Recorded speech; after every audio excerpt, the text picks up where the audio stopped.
Bonjour, voici une nouvelle vidéo sur la question de l'action du démon dans la vie spirituelle. C'est un enseignement du Père Marie-Eugène de l'Enfant Jésus dans le livre Je veux voir Dieu, chapitre 7, qui synthétise l'expérience de Sainte Thérèse d'Avila, la grande docteure mystique, sur l'action du démon dans la vie spirituelle. Nous allons parler aujourd'hui de la tactique pour combattre le démon. Lutter avec les armes spirituelles contre les démons, c'est s'assurer la victoire. Mais les saints semblent ne pas désirer cette lutte et ne la recherchent pas. Le voyageur qui traverse le désert infesté de brigands ne cherche pas à les rencontrer, même s'il est sûr de les vaincre. Il n'est préoccupé que d'atteindre le but de son voyage. Ainsi, l'âme en route vers Dieu ne cherche pas les démons qui pourraient, sinon l'arrêter, du moins la retarder dans sa marche en lui causant quelques dommages, mais elle les fuit volontiers. Excellente tactique que celle de la fuite, qui met à l'abri des atteintes, des coups et des ruses des démons.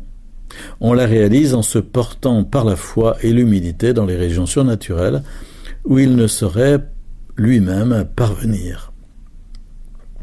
Premièrement, l'exercice de la foi ou les actes anagogiques. Dans la lettre aux Éphésiens, l'apôtre Paul, décrivant l'armure que doit revêtir le chrétien pour les combats spirituels, indique spécialement la foi comme arme défensive contre le démon. Citation de la lettre aux Éphésiens, « Revêtez-vous de l'armure de Dieu pour résister aux embûches du diable, car nous n'avons pas à lutter contre la chair et le sang, mais contre les principautés et les puissances, contre les maîtres de ce monde de ténèbres, contre les mauvais esprits répandus dans les airs. C'est pourquoi prenez l'armure divine pour pouvoir résister aux jours mauvais et rester debout en remportant une complète victoire. Debout donc, les reins saints de vérité, revêtus de la cuirasse de justice, les pieds chaussés du zèle de l'évangile de paix, tenant en outre le bouclier de la foi, contre lequel viendront s'éteindre les traits enflammés du mauvais. Dans la nuit obscure, saint Jean de la Croix commente très heureusement et gracieusement cet enseignement de l'apôtre. En entrant dans la contemplation par l'exercice de la foi, l'âme, dit-elle, se déguise sous une nouvelle livrée. Cette livrée, faite des vertus théologales, la dissimule à ses ennemis. C'est le vêtement blanc de la foi qui la soustrait aux démons. Citation de saint Jean de la Croix, la foi est une tunique intérieure d'une blancheur tellement éclatante qu'elle éblouit la vue de tout entendement. Quand l'âme s'avance revêtue de la foi, le démon ne peut ni la voir ni lui nuire.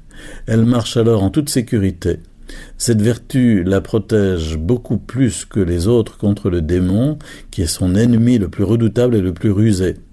Aussi, saint Pierre, qui n'a pas trouvé de meilleur bouclier pour le repousser, nous dit « Résistez-lui en demeurant ferme dans la foi ». La foi, en effet, fait dépasser le domaine du sens, sur lequel le démon peut exercer sa puissance, et introduit l'âme dans le domaine surnaturel dans lequel il ne saurait pénétrer. L'âme y devient donc inaccessible à son ennemi et, par suite, à l'abri de ses attaques et de ses coups. Dans ses souvenirs, le père Élisée des Martyrs, confident de saint Jean de la Croix, assure que le saint docteur recommandait la méthode des actes anagogiques ou actes des vertus théologales pour échapper à toutes les tentations. Il nous donne en ces termes l'enseignement du saint. Citation. « Aussitôt que le premier mouvement ou que la première attaque d'un vice se fait sentir, il ne faut pas s'y opposer par acte de la vertu contraire, selon la première manière, mais recourir aussitôt à un acte ou mouvement d'amour anagogique qui s'oppose à l'attaque. En unissant ainsi notre affection à Dieu, il se fait que l'âme, en s'élevant, quitte les choses de la terre, se présente devant Dieu et s'unit à lui. De ce fait, le vice, la tentation de l'ennemi, se trouve frustré. La tentation échoue. L'idée de faire du mal manque l'objet. L'âme, plus forte là-haut où elle aime que dans le corps qu'elle anime, soustrait divinement la chair à la tentation. ce qui fait que l'adversaire ne sait plus l'atteindre ni la blesser. Elle ne se trouve plus là où il compte la frapper et la ruiner. Chose merveilleuse. L'âme semble alors étrangère au mouvement vicieux. Près du bien-aimé et unie à lui, elle est entièrement libre de ce mouvement sur lequel le démon fondait ses espérances. Ces actes anagogiques peuvent ordinairement avoir la puissance d'abstraire l'âme et de la soulever dans les régions surnaturelles qu'après un certain exercice. Aussi, ajoutait le saint docteur au témoignage du même auteur, s'il arrive aux débutants que malgré l'acte et le mouvement anagogique, ils s'aperçoivent de l'effort vicieux de la tentation n'est pas complètement écarté, qu'ils aient bien soin pour y résister de recourir à toutes les armes et considérations en leur pouvoir. Saint Jean de la Croix soulignait l'excellence et l'efficacité de cette méthode qui réunit tout ce que la stratégie offre de nécessaire et d'essentiel pour triompher. Cette stratégie, qui assure à la fois les avantages psychologiques de la diversion et le secours surnaturel du prompt recours à Dieu, devient d'une application très facile à l'âme qui en a pris l'habitude. La fuite devant l'ennemi lui devient un réflexe normal dont elle expérimente le grand bienfait. Dans la nuit obscure, saint Jean de la Croix écrit de l'âme purifiée, chose admirable, dès qu'elle sent la présence de l'ennemi perturbateur, et sans qu'elle sache ce qui se passe, ou fasse rien par elle-même, elle s'enfonce dans la partie la plus intime d'elle-même. Elle se rend très bien compte qu'elle pénètre dans un certain refuge, où elle est plus éloignée et cachée de son ennemi. De la sorte, elle augmente la paix et la joie que le démon prétendait lui ravir. Spécialiste de cette méthode, saint Jean de la Croix l'utilisera non seulement contre les attaques du démon, mais contre l'agitation des facultés et des impressions désordonnées des puissances sensibles. Deuxièmement, pour échapper aux ruses du démon, sainte Thérèse recommande surtout la vertu d'humilité. Cette vertu semble jouir d'une sorte d'immunité. Elle excelle en effet à discerner son action et n'en éprouve quasi aucun dommage lorsqu'elle doit la subir. Citation, le démon ne nuira pas à l'âme et même il ne lui portera aucun dommage si elle est humble, affirme-t-elle en parlant des paroles que prononce le démon. Dieu ne permettra pas au démon de tromper une âme qui se défie d'elle-même, dit-elle ailleurs. Le démon, en effet, est fixé dans une attitude d'orgueil par ses révoltes contre Dieu. Il ne sait pas être humble et ne comprend pas l'humilité. Toutes ces contrefaçons, même ces contrefaçons d'humilité, portent toujours des marques visibles d'orgueil. L'humble, habitué au parfum du Christ, les discerne promptement à ce signe. Par contre, l'humble vit en des régions que le démon ne connaît pas. Celui-ci ignore les réactions de l'humilité. Il est toujours déconcerté et vaincu par elle. La veille de sa profession, sainte Thérèse de l'Enfant Jésus subit les assauts du démon. Citation. Le démon, car c'était lui, écrit-elle, m'inspirait l'assurance que la vie du Carmel ne me convenait aucunement, que je trompais les supérieurs en avançant dans une voie où je n'étais pas appelé. Ah, comment dépeindre mes angoisses! Que faire dans une semblable perplexité?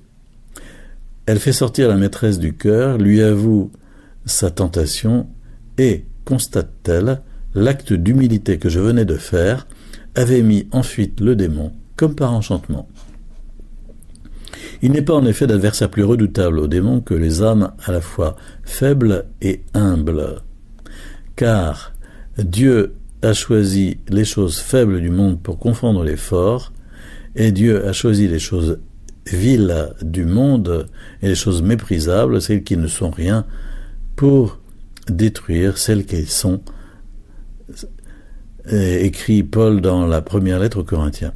Aussi, malgré la puissance dont peuvent user les démons, sainte Thérèse ne les redoute pas. Citation, je ne puis concevoir, écrit-elle, les craintes que provoquent ces exclamations « Le démon !» quand nous pouvons dire « Mon Dieu !» et faire trembler ainsi l'esprit des ténèbres.